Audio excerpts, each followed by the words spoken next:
Greetings, I am Erin Patton, metaphysical master in a millennial age, and it is my life's purpose to guide you and organizations along an enlightened path.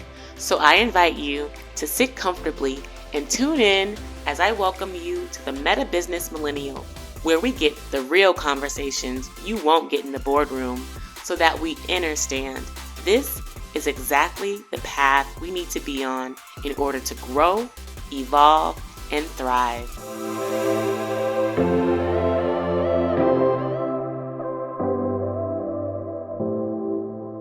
Greetings, I'm Erin Patton, also known as Master L, and welcome to the Meta Business Millennial Podcast.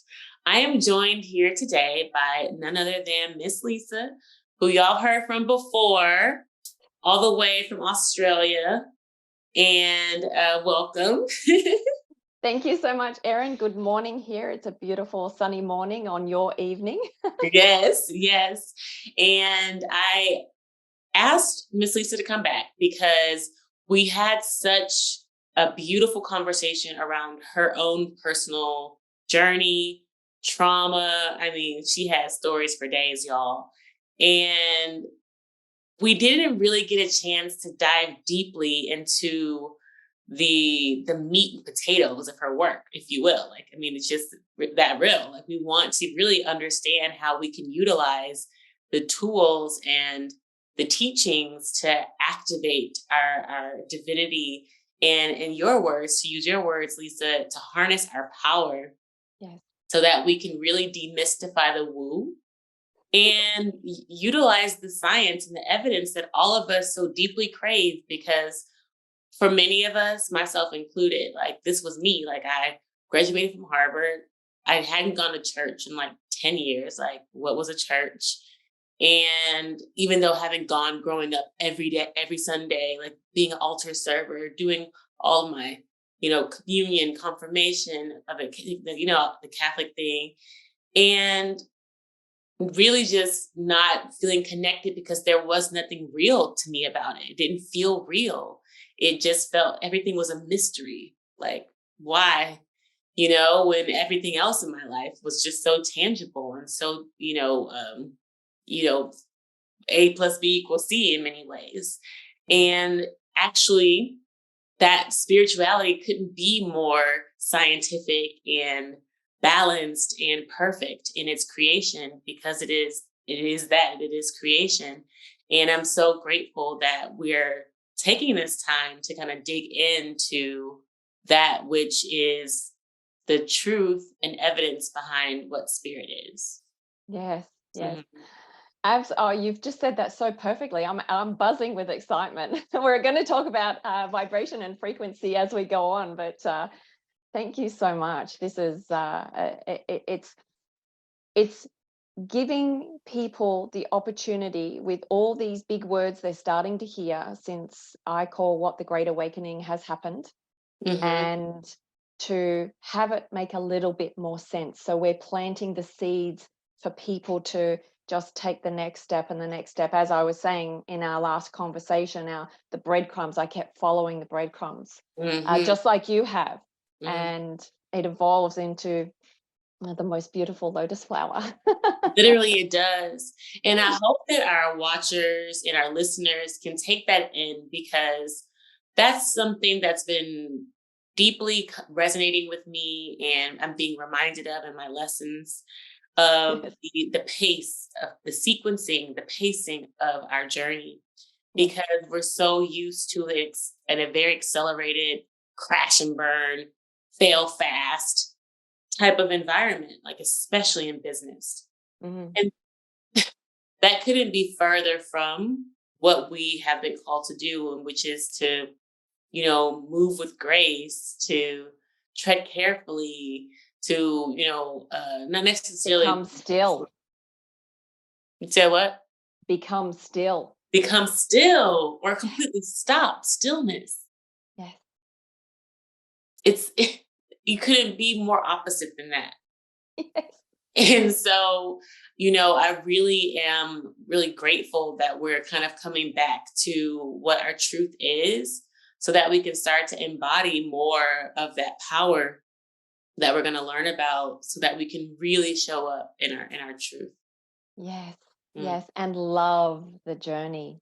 Mm. Success without fulfillment is complete emptiness and misery and Mm. grind. Mm. That part. Been there. That part. If we're not having fun, then what are we doing it for? If we're not in joy while we're living, then are we even living? You know? Yes.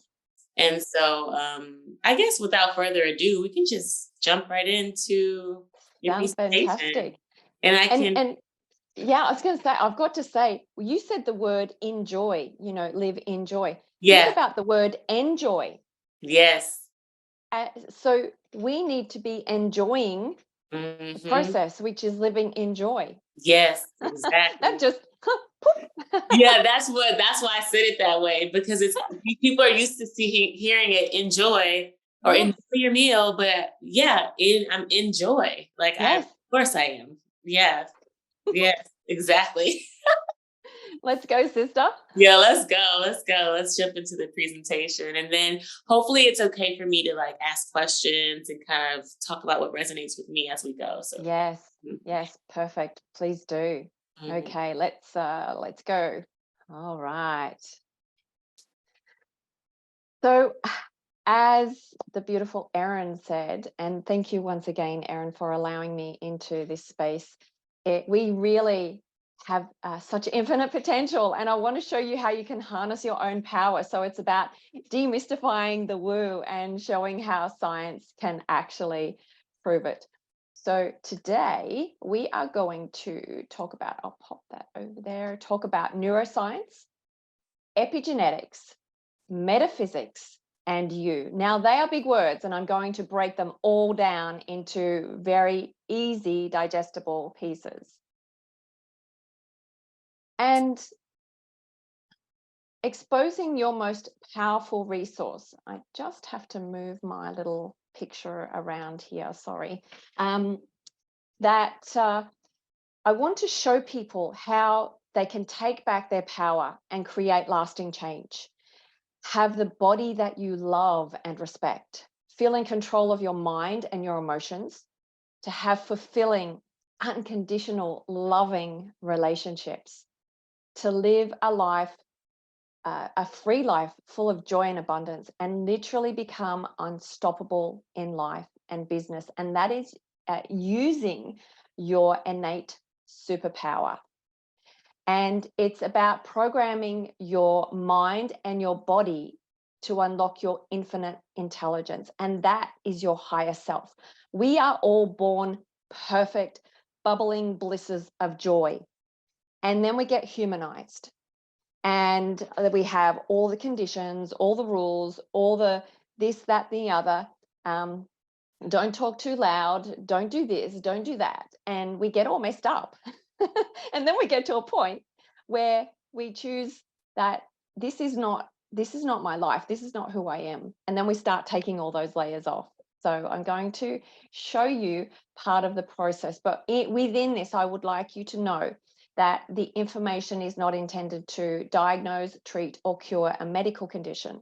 And if Mm. people feel that there is something present that they need to seek advice on, please go and do that. Mhm. I want to give a quick overview on who Lisa Marree is. She's lived a many lives, but I started as a little girl who lived in fear and darkness. But I always had an inner knowing that there was a light inside that could shine very, very bright. And I can likely relate to you because of all the things that happened as I was growing up. I was a neglected child, abused, experienced a lot of physical and psychological horrors. My mother had psychiatric illness. I lived with chronic systemic autoimmune disease, multiple of them. I lived in pain. I had disability through injuries, and I had 18 surgeries. I was also a child runaway and had anorexia nervosa to be to the point of hospitalization as Mm. well as a teenager. Mm. I've experienced substance abuse because I drank too much alcohol to try and hide or, stop all my pain or my sadness. I had marital abuse. I've endured poverty, hardship, and faced bankruptcy. And as many people, experience trauma, anxiety, and depression. And we're smiling because of the lessons in all of it. Like, it sounds horrible. It sounds horrible, but Yes. when you add, but however, as you live and appreciate your journey, then it becomes like you're grateful for it. Yes. Yes. Oh, I people ask me, what would you change? And I say nothing, Right? nothing, Right. because it has made me who I am. And without all of that darkness, all of those lessons, um, I would not have been able to reach so deep to find the truth of who I am. Yeah. And that's the beautiful thing about it. Mm. And because as a child, I tried to always win, be great, try to win the love of my mother for significance. It basically it gave me a driving force of success and winning at no matter what cost. So I was very angrily driven by desire. And after I ran away from home as a teen, I did go back to finish high school because I knew I needed to finish high school. So I was at home another 12 months. Then I ran away again to the army because I thought I need to get the heck out of there, far, far away. Had a serious injury there that left me lowered and disabled. So, but I always had a curiosity about science. So I became a medical scientist in diagnostic pathology because I wanted to learn about the human body because mine was dying. I had so many chronic illnesses. I was so sick, so sad. I have been a neuroscience and quantum researcher for a very long time, nutrition and fitness trainer, a 360 holistic health practitioner. What that means is I take everything into consideration. You cannot just focus on one pillar of health to get healthy. You need to incorporate everything through movement, nutrition, sleep, rest, your emotional well-being, breath and meditation facilitator, leadership speaker, author, part of a wellness company, and I have become top 1% in that. And over the last 20 years, through my belly to belly holistic business, I've helped around 5,000 people get results. So that's a snapshot of I was so driven, one, to um, be great. That was all I knew because that was my programming as a child to try and win my mother's love.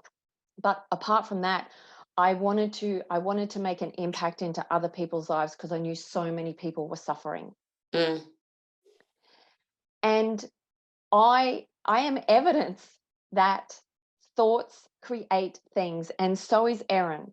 And Absolutely. yes, yes, and but be very careful of what you think, negative or positive. It's going to come. Hmm. And so what I teach is what has unfolded over the last 40 years. I'm now in my 50s. And so basically the first 10 years was just the first 10 years. And then I woke up. uh, and I have created a beautiful life. I've traveled the world. I've done extraordinary things. I've become a step parent to two beautiful girls. I've had them since they were in diapers, and they have taught me the biggest lessons of seeing what life is like through the eyes of a child living in safety.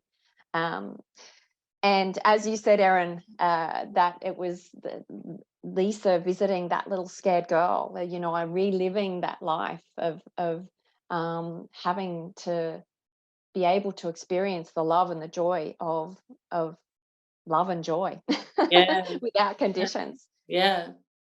And I've been blessed to have been personally mentored by Mr. Jim Rohn, who was Tony Robbins' great mentor.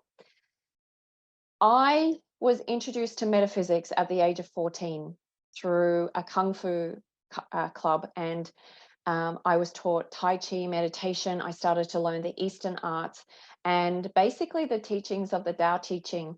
And it's literally simplicity, patience, and compassion. And as we spoke about a few moments ago, Erin, stillness in this fast-paced, crazy world that has no off button. We are drowning in information, but starving in wisdom. Yes.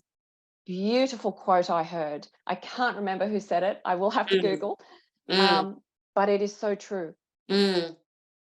And I want to explain, these are in the words of our beautiful Erin Patton, because it was just so simply broken down. So meta, it comes from Greek roots and it's something of a higher order. So it's beyond.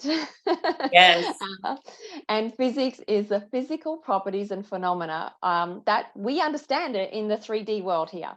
So we're going to go past 3D, past 4D. We're going to talk about 5D, baby. 5D.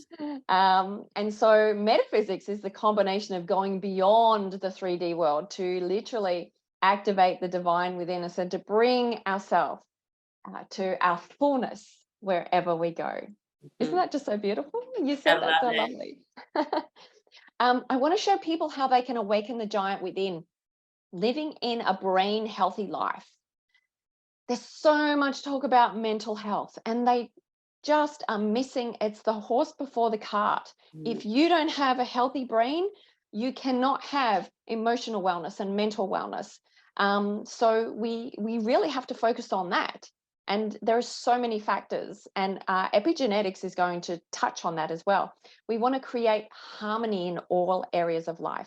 I don't believe in balance because some areas need more attention than others, and how to continually program your body and mind to live in a peak state. Mm-hmm. To wake up every morning saying how much more fun and abundance and manifesting can I ever think possible is waking up, launching into a peak state of, wow, what's going to happen today? Right. Now, I want to show people how they can actually become supernatural. How exciting is that? And I'm going to now go back to where physics and quantum physics has come into being. The way to be in control of your life is to create it. And we've heard this quote many times by Ralph Waldo Emerson: a man is what he thinks about all day long. And this is what is happening to the demise of humanity, because we're Mm-hmm. only fed negativity through media, social media. It's pretty doom and gloom. And we cannot solve our problems with the current, that with basically with the same thinking that what created it. Albert Einstein, he reminds me of Professor Julius Sumner Miller, which was a man on black and white TV when it was after school TV for me. He was wiry grey hair with these big bushy eyebrows, white lab coat, which is probably why I became a scientist. And he always used to say, why is this so? And he spurred curiosity in me all of the time, because I was a curious kid. I would just lie down on the grass and look at the trees and think, how amazing is that? How did they actually grow like that? You know, do all those kind of things, make pictures out of the clouds. And Think and Grow Rich. This book, like the old tattered version in front of you, is actually out of my library. Oh, wow.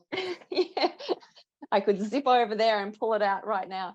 But I've read it more than 50 times because I was told by my mentors, if you want to be successful, study successful people. And that's Mm-hmm. exactly what Napoleon Hill took on Mm-hmm. for 20 years. He studied the most successful people of that era and literally put it in a book, and there are 9 secrets in there.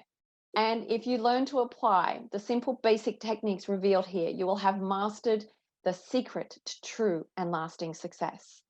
And I've also listened to it about 50 times on Audible. Wow. Nikola Tesla, people know Tesla's name. And I want to just, we'll come to this later in the presentation, that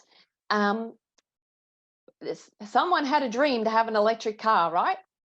We now have electric cars on the road. It's not an accident. And if you want to find the secrets to the universe, think in terms of energy, frequency, and vibration. And that is a real key player in what we're going to talk about for the rest of the presentation. Nikola Tesla knew all about it way back then. And this is just like the mic drop moment. The day science begins to study non-physical phenomena, it will make progress in 1 decade than in all the previous centuries of existence. And this is actually happening in this decade we are in right now. Literally. We have learned more about neuroscience and all of the electromagnetic frequencies of the human body and what it's capable of in these last 10 years than what we have learned in the last 100 years, hands down, because we have the imaging to detect it, basically. Mm-hmm. And this gentleman, he won the Nobel Prize for physics in 1918. So this has been around for a long time. It's nothing new. And then we've got all of the Eastern philosophies and the Ayurvedic practitioners that were centuries before that. So we're pretty slow. But Planck made substantial contributions to physics, but he was sort of like the father of quantum theory and literally revolutionized the understanding of the atom and the subatomic processes. I felt it was important to give you a little bit of an overview of leading into starting to get into stuff that can be really challenging to grasp. This was like the first half of my university degree. So, and I geek out on it, so I get excited. And we are just literally a mass of vibrating energy, and Erin knows this. Mm-hmm. And so we're predominantly made up of hydrogen, oxygen, and carbon. The whole universe is, but other things, other formations have got different atoms, different elements in there, different metals. And so basically, the smallest particular, like when you magnify down on a human cell, magnify, all the way down to the highest possible magnification, it's just vibration, is vibrating atoms. You can see it. And the smallest part beyond that is a wave and a wiggle. Mm. I won't talk any more about that because it gets a bit confusing. And a wiggle. Yes. And so as a human, we're made up of over 100 trillion cells, and about 30 trillion of those have got a nucleus. The rest are red blood cells. And think about the capacity of the human body. It is mind-blowingly intelligent. 10 million blood cells are produced per second. And our gut cells, 10 billion per second. Mm. Like, how incredible is the human body? We don't even have to think about our body to do that, thank goodness. It's got enough to think about.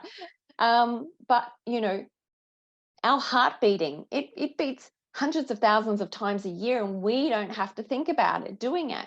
So it's really quite incredible. So when we break all of that down, we get to the smallest form of an atom. So electrons, waves, wiggles, lights.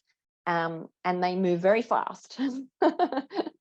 So, and I want to introduce a fun fact. We all know there's a North Pole and a South Pole, and there's a magnetic field around the Earth.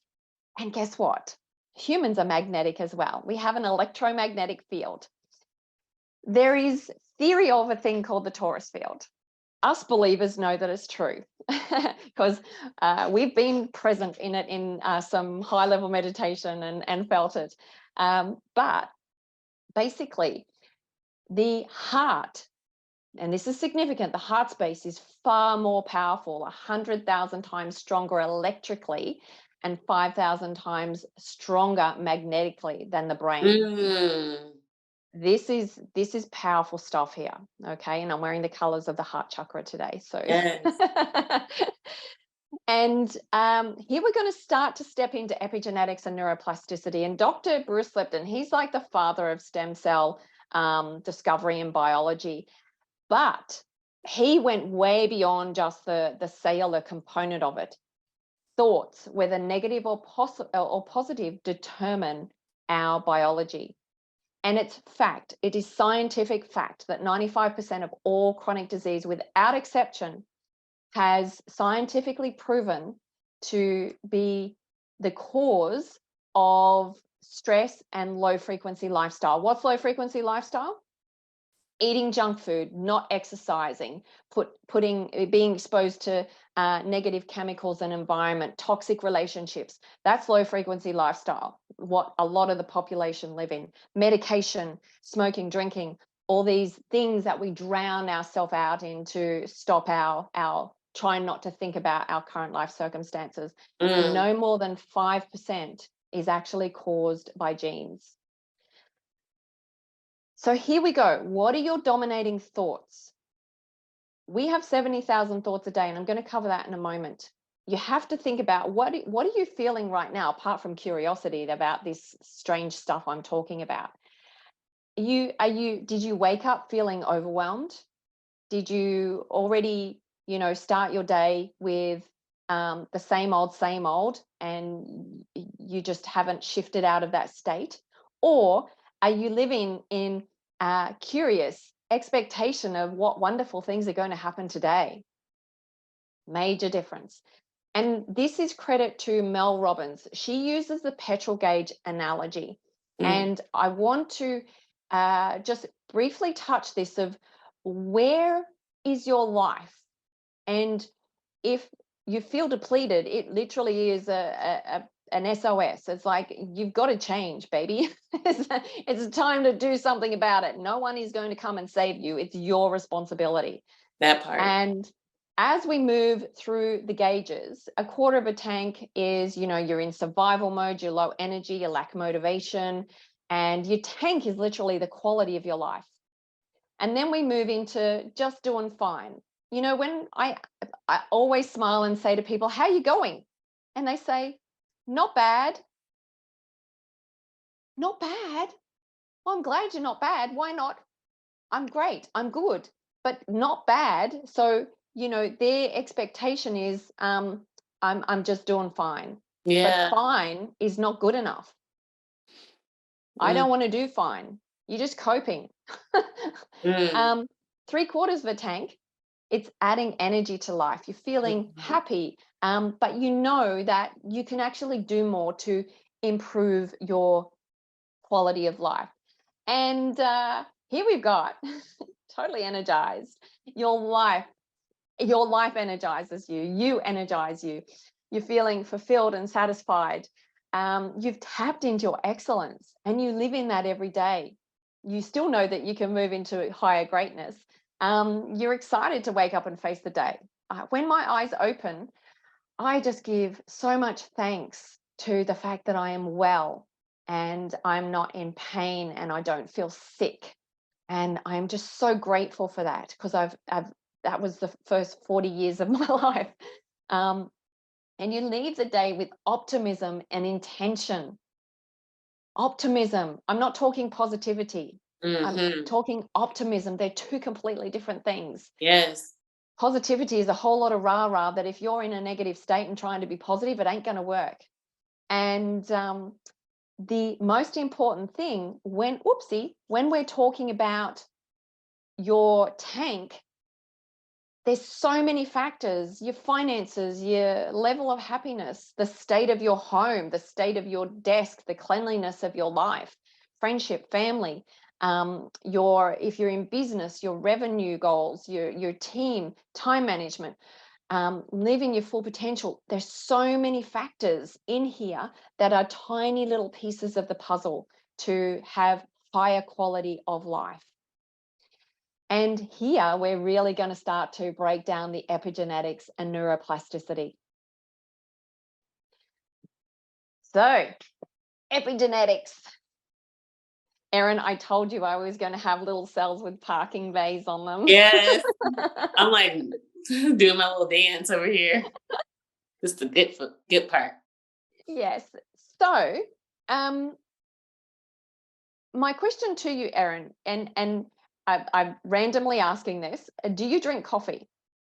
I don't usually. I do every now Okay. and then, but I'm not a Yeah. coffee drinker. Yeah, you're not the perfect example. I almost thought you would say no, because I Yeah. don't I don't drink any coffee. I'm a herbal tea girl.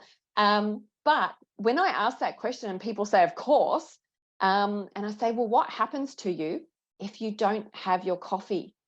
And they say, oh my gosh, the withdrawals, I get this cracking headache.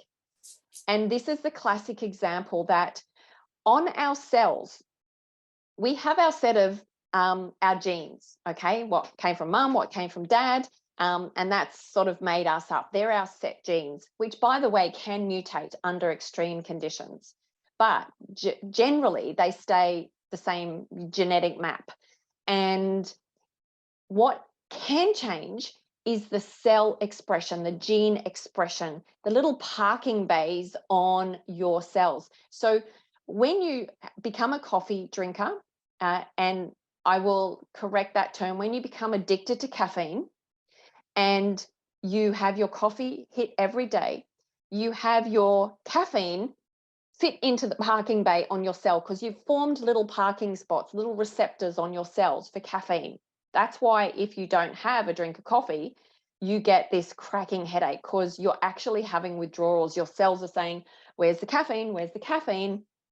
And we have lots and lots of things create gene expression on our cells through our diet, our lifestyle, our environment in our family, whether it's toxic, whether it's loving, your social media habits, your media habits, medication.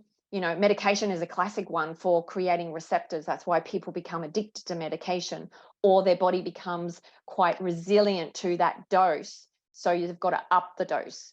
And when your cells divide, if you've got this input coming all of the time, you're creating basically a gene expression on that cell. So when it divides, and remember I said we have 10 million red cells produce every second and 10 billion gut cells. So cell division is going on all of the time in our body, but it's coming with the new parking bays on. And so our entire being has this new gene expression on it of all these things that we're putting into our life.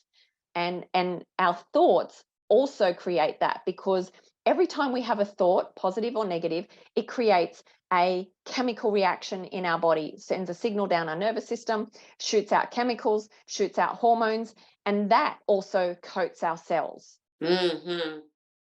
And this is where it really comes about thoughts create things. You become actually quite magnetic to your thought process. Because of the cell creation. So as you Yes, create new cells, they have more of the family imprints versus the medication imprints. yes, Mm. yes, correct. And neuroplasticity. I thought this was the most clever way I could explain that. um, Interesting. it's the brain's ability to change and adapt and rewire itself. So we have all the input coming in. It creates literally a software program. You are not your brain. Your brain is a piece of hardware in there. It's actually all the input that changes the dynamics of the brain's ability to function, whether it be in total chaos and stress, or in cognitive flow and sensibility. So basically, we have a neuroplasticity switch, and that switch refers to molecules that allow the brain to produce new chemical signals, and therefore new neural connections, like new wires that are starting to connect.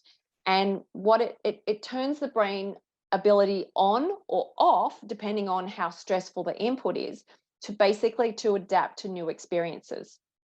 And so the brain is very neuroplastic. It can change, and that's a beautiful thing. I want you to know it can change according to the input. Okay. So the reticular activating system, known as the RAS, and it's just a big filter. We got millions and millions of inputs every single day. And the brain has this RAS there. So we literally don't go bonkers. Some people's filters don't work very well because they're already in a state of overwhelm. And so literally, it's a bunch of neurons that's, well, it's not sort of in the top of the head, it's actually in the brain stem. And what that does, it plays a real key role in your arousal, your attention span, your ability to focus. It filters out redundant information, just allowing the brain to work in a cognitive process. It helps with sleep cycle, maintaining the balance of your fight and flight response or your rest and digest response. The problem is most people's switch is turned on, and they are so out of whack in that it's just like the foot on the throttle in that fight and flight response. Mm-hmm. And the classic thing, if anyone's ever listened to Tony Robbins trainings, he'll say, focus on something red right now. Look around your room. What's red? What's red? What's red? And of course, I've got a big red chair under my desk. And my phone cover's red. So your eyes are, picking up red straight away because we're taught to focus on that. That's your RAS doing its job. And sort of everything else becomes a little bit not important at this point in time. And the classic one is that you've been hoping on getting your brand new car, you've found the car that you love, and as soon as you decide that you want that car, everyone's got one. Like, you're seeing it everywhere. It's the funniest thing. But you didn't see everyone driving that car before you decided you wanted one. So it came into your awareness. It's so funny. I love that. I'm going to talk about, we've got 3 brains.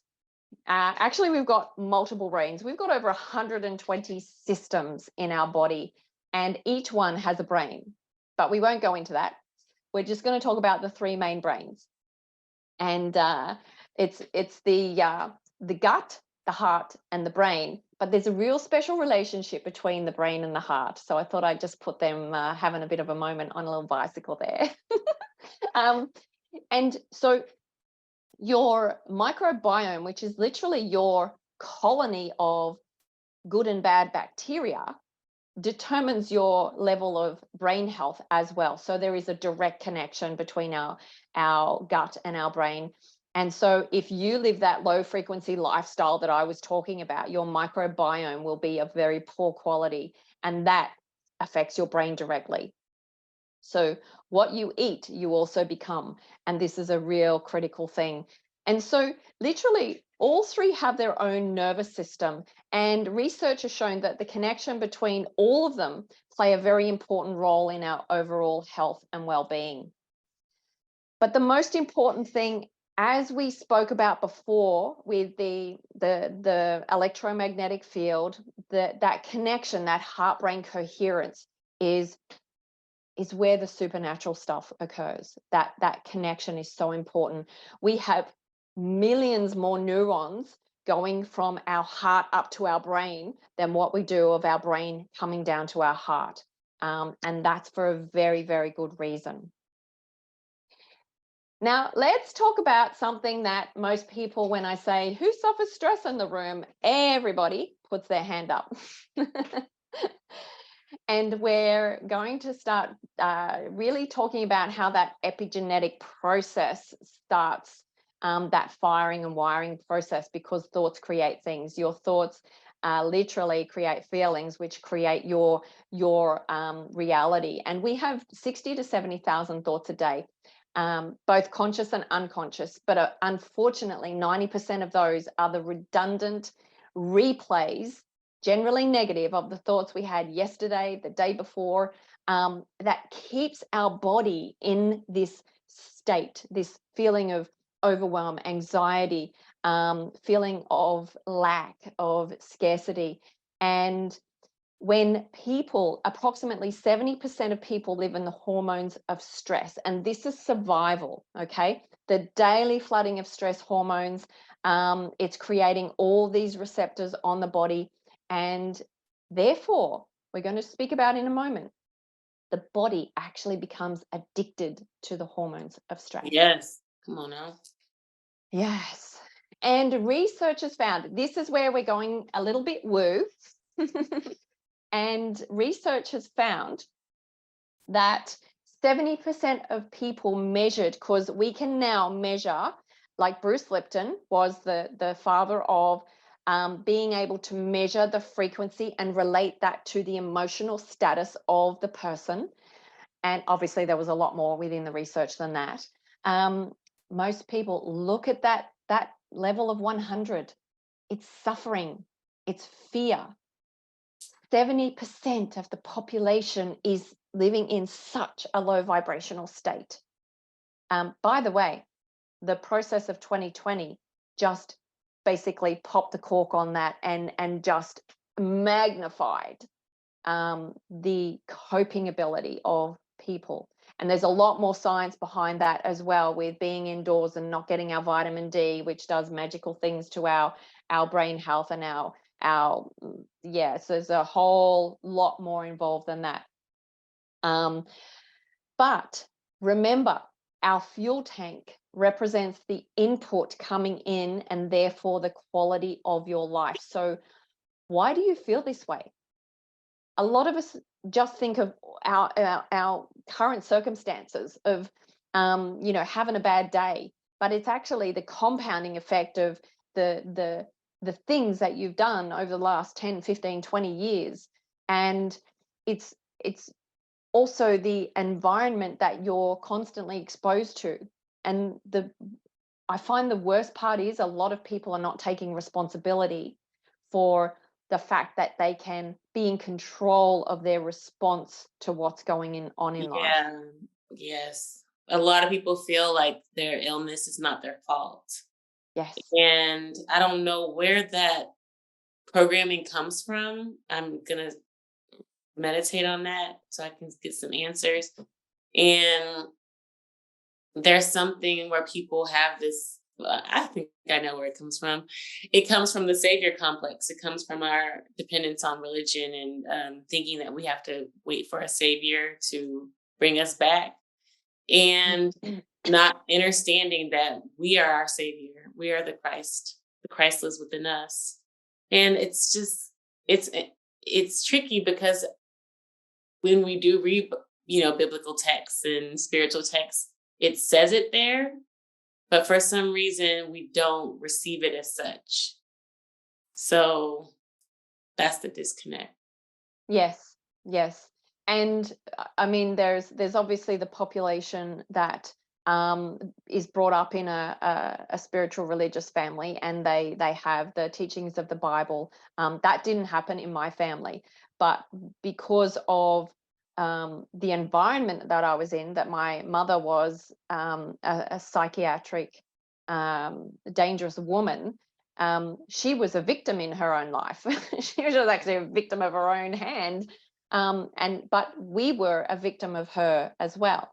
And so, it's then, how was I blessed with having this inner voice saying that, Lisa, this is not normal. You will find a way. And I think everybody is born with that.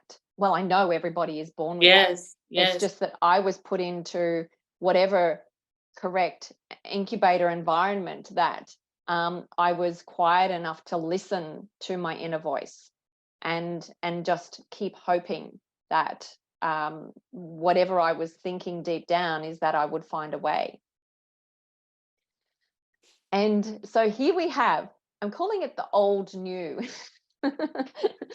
because it's not new, but we want to understand that link between the holistic wellness and science, and when East meets West, and being Western trained in medicine, I'm so blessed because I can see on both sides of the fence. And Erin, I'm so excited. What's really coming to the forefront now are the regenerative medicine people who are really in a non bottom line driven way, because the pharmaceutical and medical world is very cash driven, but what they want to do is improve the quality of people's lives, to have them living in wellness and not sickness, and to live to 150, but well, mobile, unmedicated, happy. How incredible is that? What contributions to the world can we do through that? And I am living evidence of medical technology. I've got a titanium hip. You'll see that in a moment. I've got it on a slide.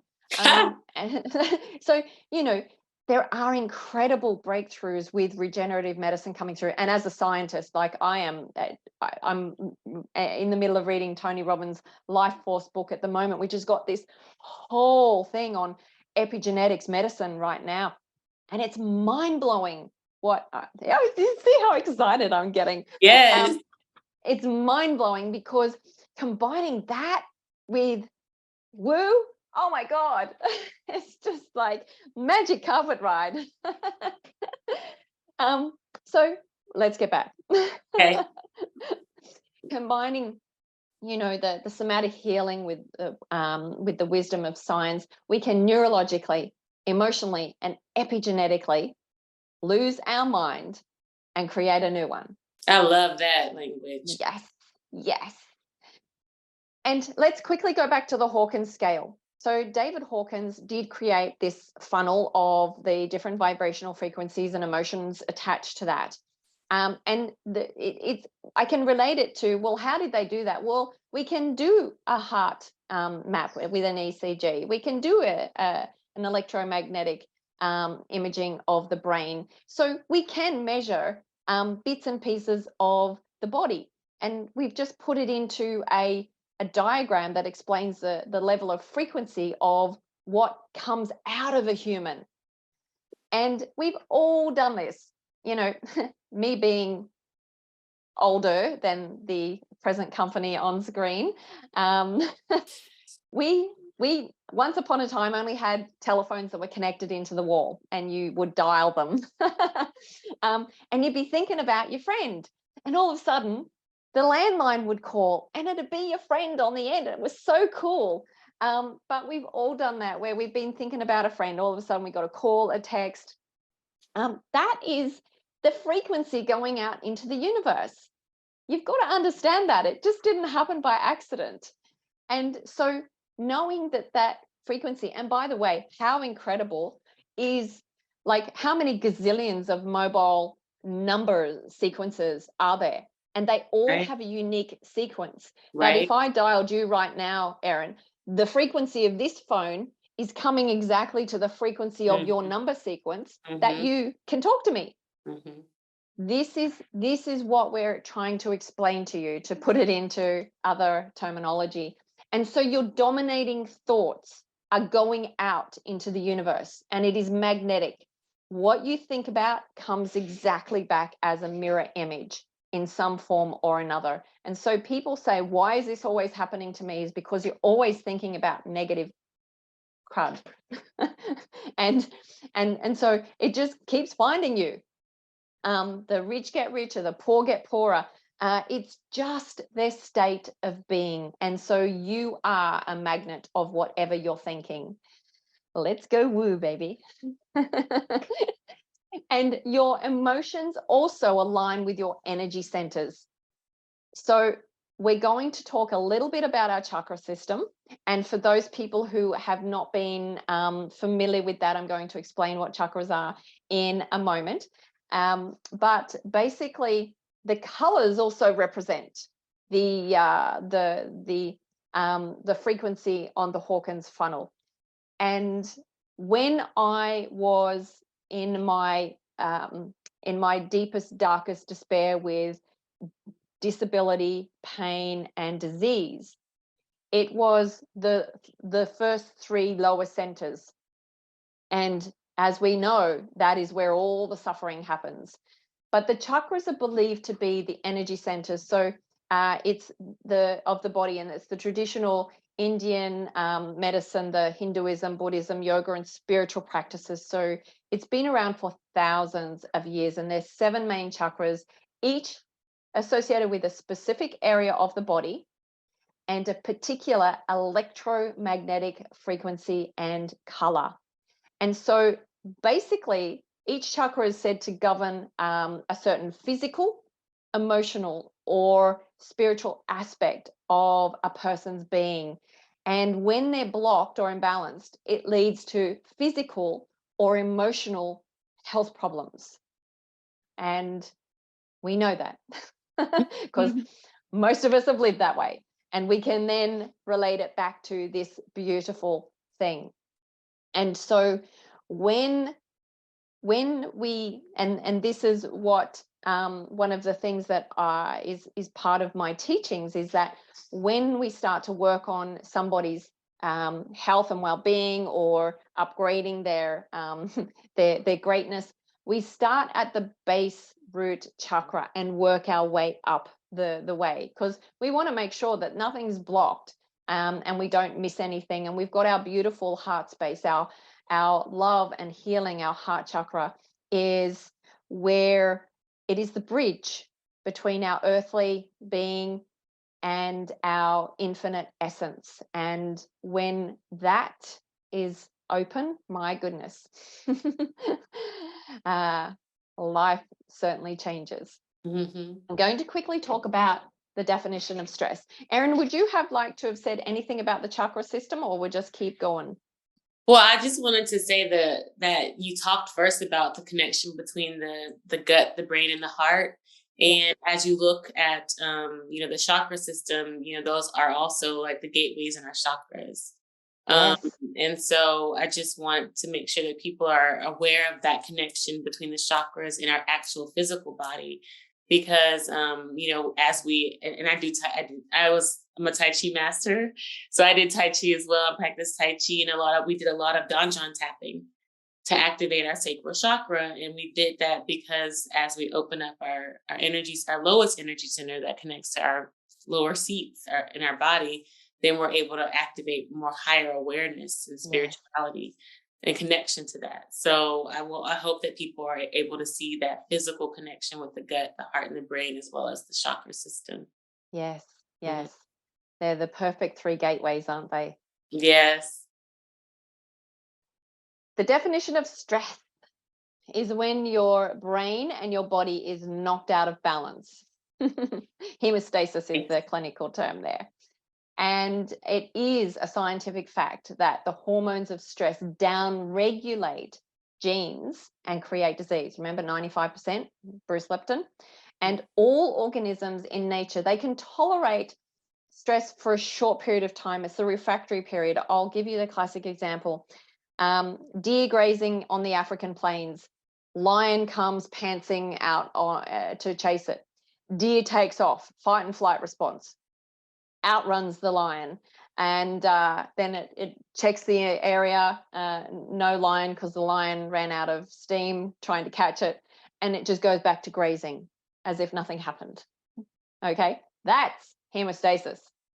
But what happens is we get turned on because of our life and our thoughts, and with those neurons constantly and firing and wiring the same emotional response, those hormones start changing our genetic expression, and therefore those parking bays on our cells are expecting those hormones of stress every single day.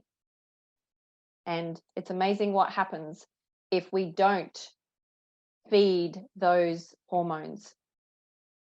I thought this was the most beautiful picture to explain what's happening This to is our so world. true. And look at the poor little guy's face. I know. It's terrible.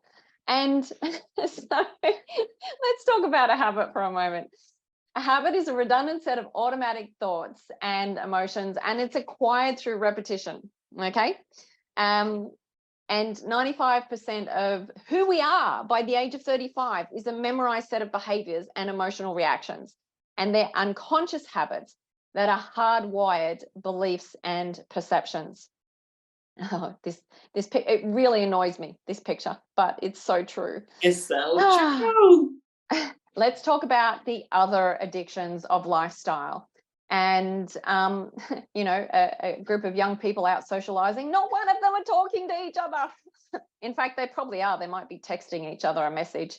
And then we've got the people who, binge watch Netflix while they're eating terrible food and drinking alcohol. There's substance of abuse. And then there's the people who are addicted to those hormones of stress. They've got depression and anxiety, and they go and see a counselor. But they're not solving their problems. Their problems aren't the fact that they've got anxiety and depression. Their problems are the fact that they are not living a fulfilled life and solving the problems of their life. And by the way, I'm not dismissing true clinical diagnosis, because it's very real. I lived with a woman, my mother was psychotic, and it's terrifying. But there are true chemical imbalances that go on in the brain. And unfortunately, we are not doing enough with our own life to move ourselves out of this state. Mm-hmm. And so our body drives our thoughts and actions, because we become very disconnected. Our body and mind become disconnected, like there's a major blockage going on. And so what happens is, because we've lived in these hormones of stress for so long, we've lost our energy field around us, because our body has used every last bit of energy in the survival hormones, just hanging on for dear life.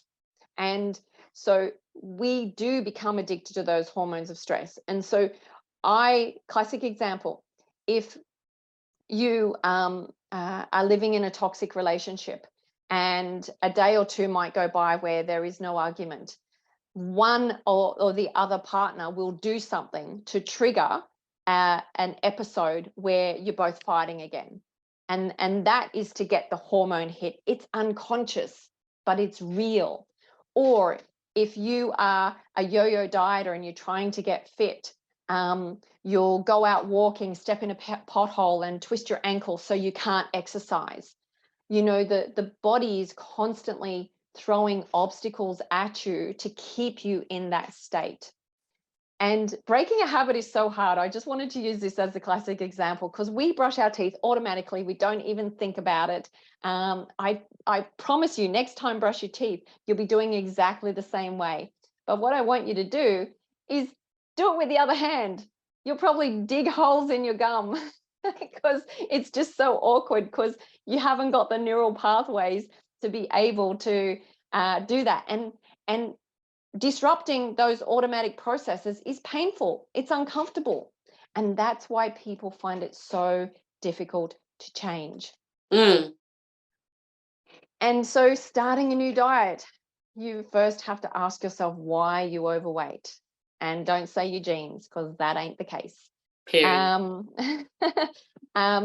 And so with 5% of your conscious mind, you want to be healthy, but your 95% programming is saying a completely different story. You've tried that before.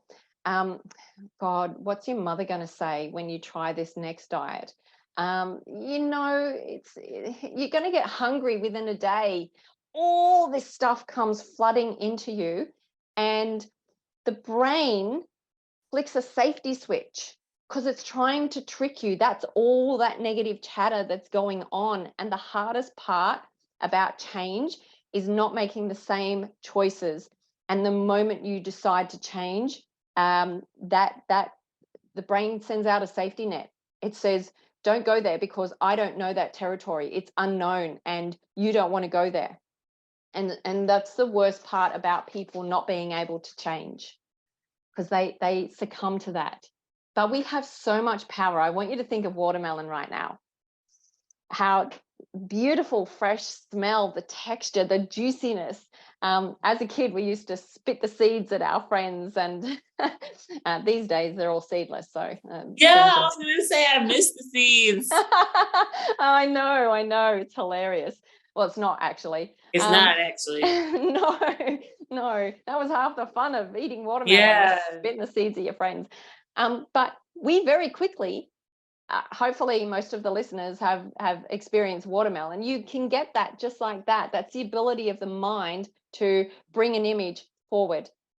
And here is what is the power of mentally rehearsing your new life. Dennis Waitley is one of the key fathers behind working with elite athletes and teams to literally watch the response in their body as they're playing the game or winning the race in their mind, and they get the same physical firing and wiring of muscles in a particular order, their heart rate, the perspiration on their body responds exactly as though they were physically doing it, but they're doing it in their mind. These mind movies are so powerful. This is what I did as a child athlete in the pool.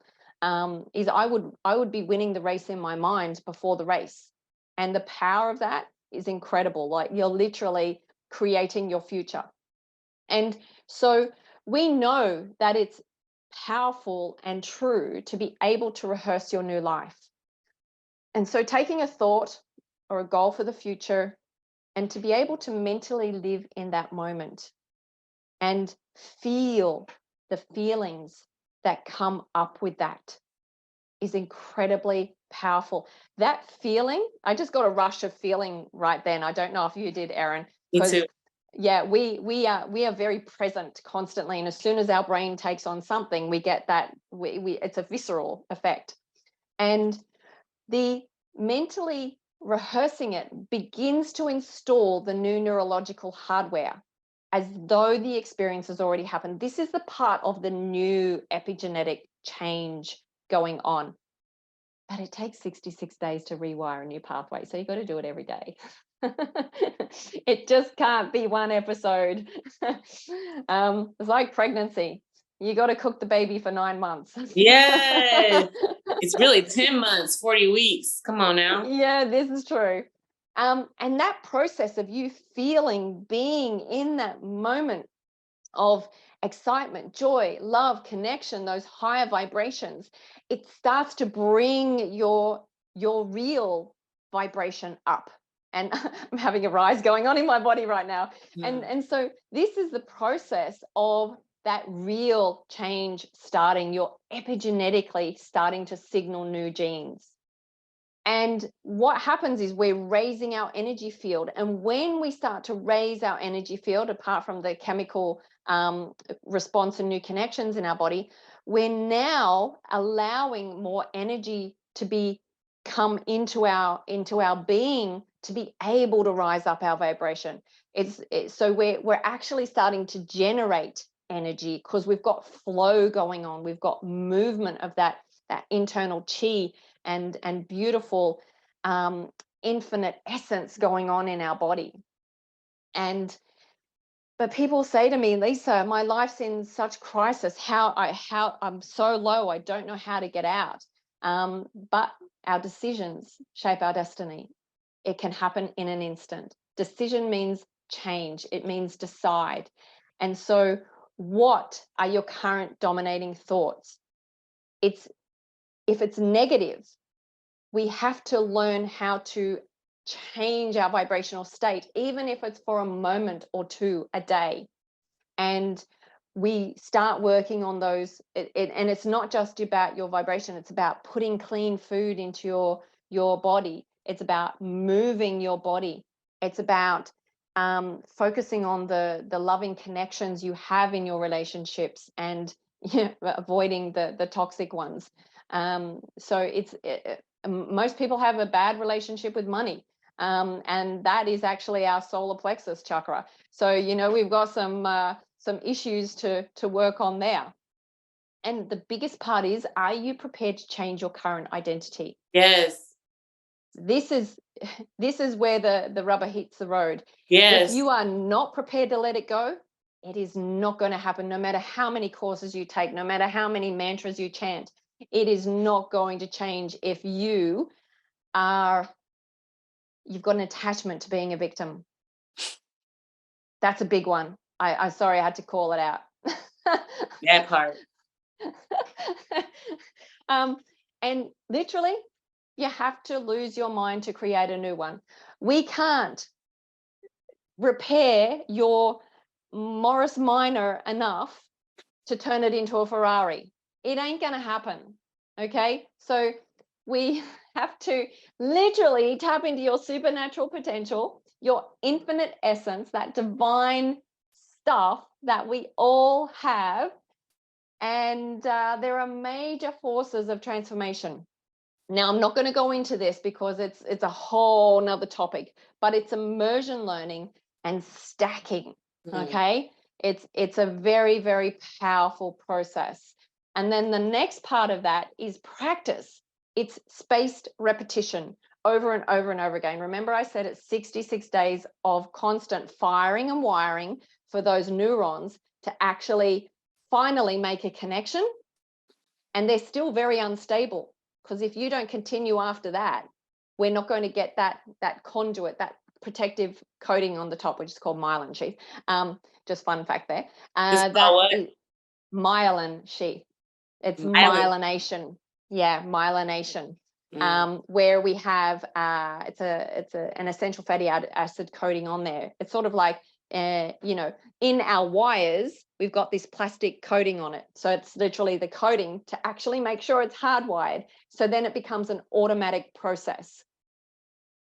And then it's also practicing that living in your new state every single day, even if it's for just a moment. That moment will count. It's the compound effect. And we're almost done. But I just want to say everyone is run by BS. It's by your own BS. Period. It's what you chose. You chose it. But I'll be a little bit kinder. It's actually your belief system. And what you chose to believe. Yeah, well, that's it. It's what we were programmed. Ever since we were in utero, even before we popped out into the world. Everything your mother was exposed to, whether it be good or bad, you got that too. And so, but then in our world, our real world, it's the education system, it's the church system, it's our culture, it's the government, it's the media, it's the sick care industry, it's television, it's our grandparents' belief system. That they dump all that on us. And that is why I said, everything that happens for the first 35 years is basically you're patterned that way. And so this little cycle, it's a Tony Robbins thing, is we all have potential, but you are the one with your belief system believing how much potential you do or do not have. I know you have infinite potential, but you may not believe you do. And so that potential will drive how much action you do when you try to change. And if it's not very much, you don't get very much result. Yeah. And therefore, it reinforces your belief system that you're not good enough. And so that cycle goes on. And so we actually hijack our own belief system. And it can change. And success is 80% psychology, only 20% mechanics. And your story, baby, I am a fearless lioness. Even though there's a little kitten looking in the mirror. And the only thing that keeps us from getting what we want is the story we keep telling ourselves. I am power. I am amazing. I am great. These are my I am power statements that I say every single day. How powerful is that? And saying it in front of the mirror and looking yourself directly into the eyes as well, man, you're looking directly into your soul. And it's there. It's saying, yes, you are. Yes, you are. And we have to close the gap. Remember, I said you can't turn your Morris Minor into a Ferrari. We have to literally get a brand new car. Yeah. You don't want the old one anymore. You don't want it. It's messed up. So we've got the identity gap. And who we really are is how in your truth you should feel, which is beautiful, which is loved, which is compassion, which is worthiness. And it's just your pure essence. That's who you really are. But what we want the world to see is what we think the world wants us to be, and what we think we should be, and it's all just a big facade. And that is so energy consuming to try and be somebody else every single day from the moment your eyes wake up, to make sure that your eyebrows are just a certain way, that you've got the right length of lash on, that your lips are pouted enough, that they've just got that right amount, that be you. Just be the beautiful you. You are more beautiful than anything you can make. That is not real. Mm. And I'm just going to spend a moment on affirmations.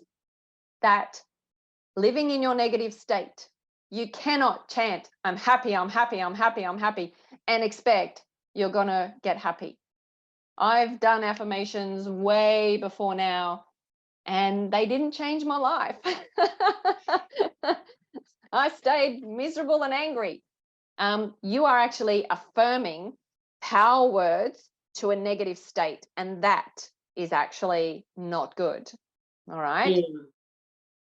And so, how to live in the power of the new you? First of all, you've got to be clear about who you want to become and how you want to live. Not even taking in anybody else's consideration. They don't matter. You matter. And then implementing a process that's a proven map to get you desired results. And there are thousands of successful people, like reputable, high profile people who show the way. And then you've got to raise your standards and remove the people, the things, the identity that's been holding you back. That's a process. Yeah. That's a long process, because we are just riddled with guilt and shame and blame, a lot of it by what other people cast upon us, and we're attached to those people and think we need them in our life because they might be family. Here's a snapshot of, there you go, medical technology. I'll only spend a moment on that. I've reinvented myself, Erin, many times, and I'm sure you have too. And the biggest example I can give is to physically reinvent myself. For 30 years, I was a disabled person, like literally lower limb disabled. I could not walk unassisted. And when I had my hip replacement in 2017, I was terrified because I had surgery that went wrong a number of years before. And the other thing was, I didn't know what it was like to live as an able-bodied person. My identity, my successful Lisa, to all these people that knew Lisa that was always on crutches or a walking stick, there was an identity attached to that. And I thought, am I going to be still as powerful, as an inspiring and influential as an able-bodied person?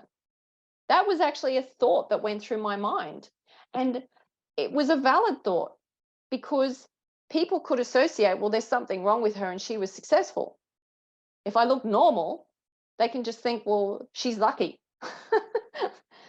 And so there was a process of me stepping into my new identity as well.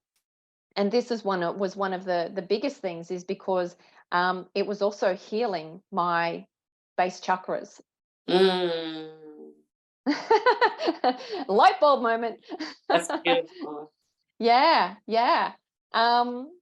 And so I was in hospital for 26 days because there were complications, and they were the best, darkest 26 days of my life, because I went deep. I went really, really deep into the who are you, Lisa questions. Who are you really? What do you want to do for the world?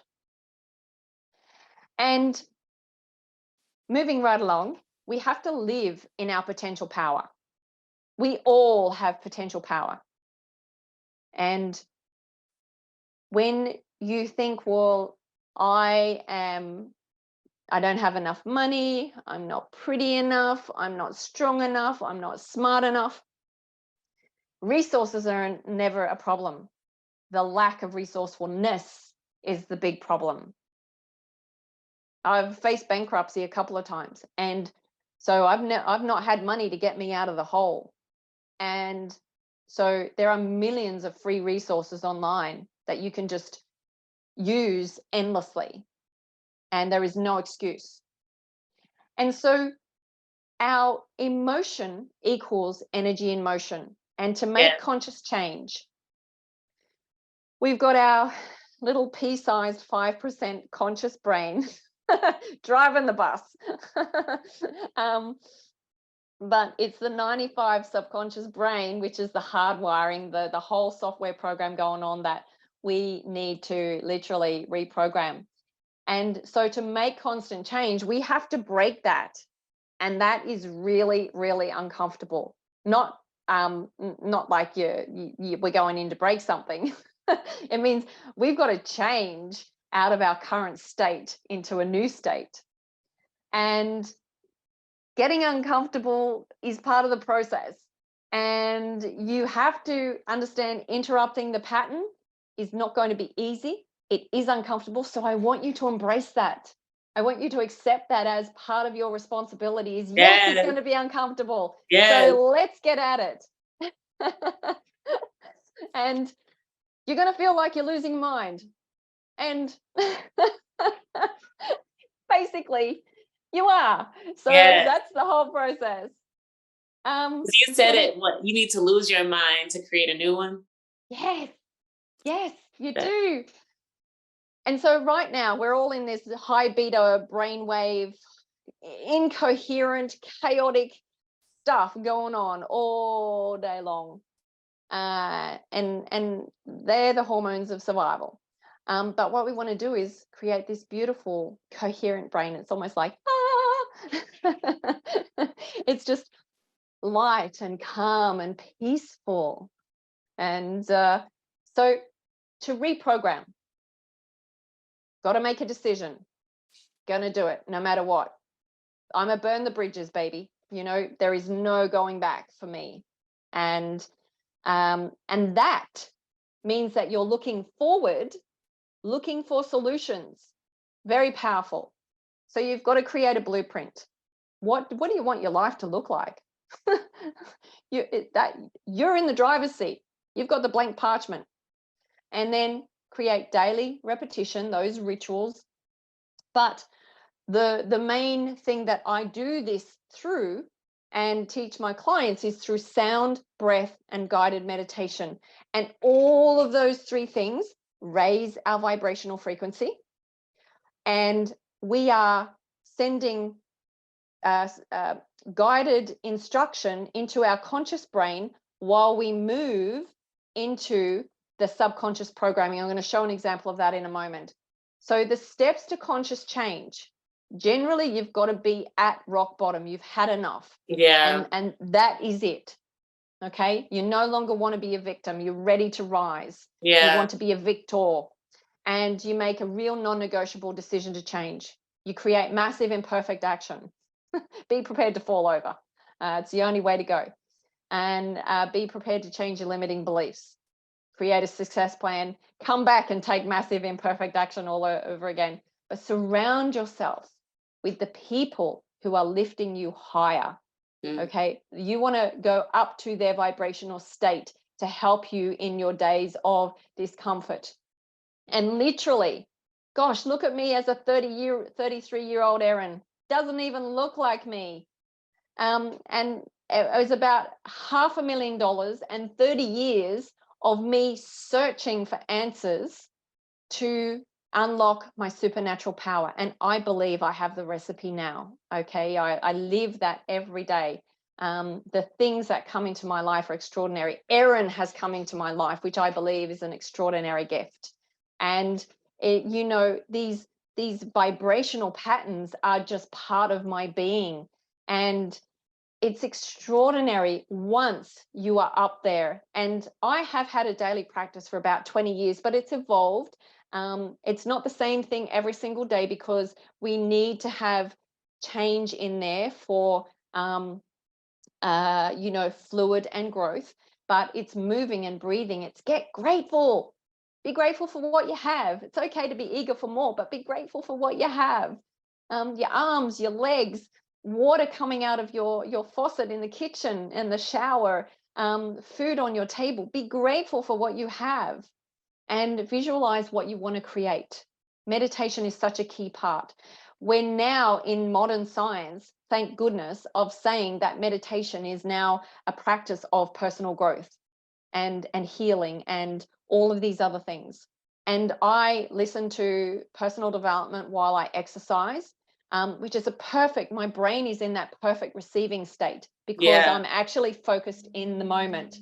I have to tell you, I have alarms set, and this one today, because it's 10:30 here in Australia, it says, live as though your prayers are already answered. So I've got 3 alarms that go off a day. Yes. I love it when that happens on live shows. And basically, so we're building daily habits for extraordinary success. And I'm just going to finish off with demystifying meditation. It's not weird. It's actually really beautiful. And there are many forms of meditation. It is not sitting in the lotus position chanting Om, okay? That is one form if you would like to do that. And it's for a particular reason you do that, because Om is actually a particular vibrational position in our chakra system. But there is walking meditation. If you go for a walk in Mother Nature, do not take your phone. Just you and your walking shoes and obviously some activewear, and just look at the birds, look at the beautiful trees, look at the flowers. That is a form of meditation because you're being in the present moment. There's lying meditation, sitting meditation. So we just have to understand. Oh, next slide will help. It just means becoming familiar with self and being present of your body parts, being present of your breath, your in-breath, your out-breath, your feeling, what's going on in your body, your seat on the chair right now. It's being aware, and it's almost like an observer, and it starts to quieten the body and the brain. And so the best times to meditate are morning and evening, because these are the optimal times for the doors to our subconscious mind being open. And generally there's too much in the middle of the day anyway, that there's not enough space and quiet time for us to get into that personal space. And so we want to change the brainwave activity to its optimal, because the brain produces particular chemicals morning and evening. Okay, we've got serotonin for alertness and we've got melatonin for relaxation. And if you look at the slide here, the conscious brain, like I showed you that chaotic brain with all the brain waves going over, that's our daily thinking, analytical, stressful mind. When we're in the twilight zone of almost drifting asleep or just about waking up, we're in our alpha state. That's a really beautiful twilight zone. And then our theta state is where really the subconscious programming goes on. And so that guided meditation, we're awake, we're listening, we want to get down into the theta waves. And through the process of meditation and giving the body instruction as well to breathe, to relax, blah, blah.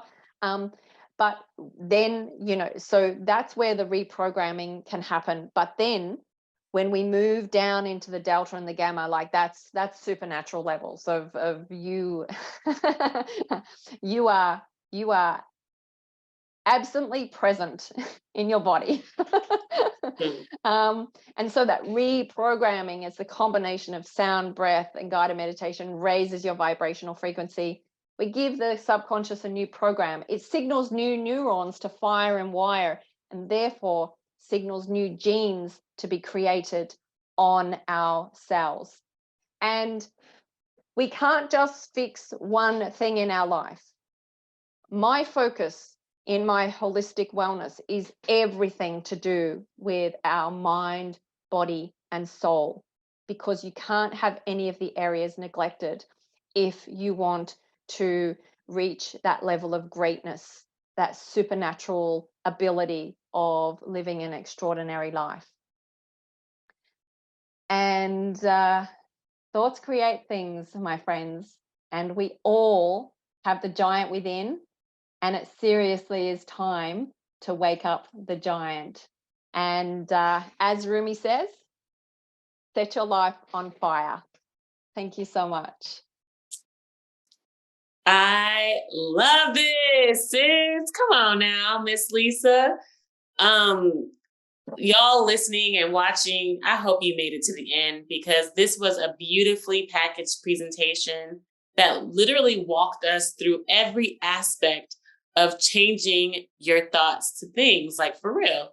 Because I mean, if you were mystified, I hope that this demystified the process for you, because she brought in the science, she brought in, the theta, the gamma, the delta, the alpha, the beta waves, bringing in all of that information are things, these are words, these are experiences that people are very familiar with, yet have never put it together with their own existence, especially as a divine conscious being. Yes. And that's one thing, actually she didn't touch upon. So that woo-woo aspect of being, oh, God and spirit and all these things that we're thinking that we're going to talk about was never actually mentioned. It was about electromagnetic fields. It was about, levels of consciousness that had been rigorously tested for decades. These are scientifically backed, evidence-backed theories, facts, principles that point to an imperative. I feel like it's a necessity to take charge of your life, of our lives. Yes. Yes. And so I really am so grateful for you and doing this presentation and sharing your time and sharing your space, sharing your own experiences. Come on now, you had your hip bone picture there. Showing what happens when we aren't living in alignment. When we are not living in our truth, it literally kills us. Yes. And I said this on a previous podcast, and the guest was kind of like, this is harsh, but I was like, we either heal or we die. Yes. And we're not physically drop dead, but our soul, our spirit, our energies are reflecting death. Yes. And so it really is incumbent upon us in these days and time to find the strength every single day to heal, to affirm ourselves in truth, and really live as much as we can in our best and highest potential. Yes. Yes. Amen to that. Well, Miss Lisa, for those who might not have caught your first podcast, can you please share with them how we can stay in touch with you, how we can work with you, how we can continue to learn this great information?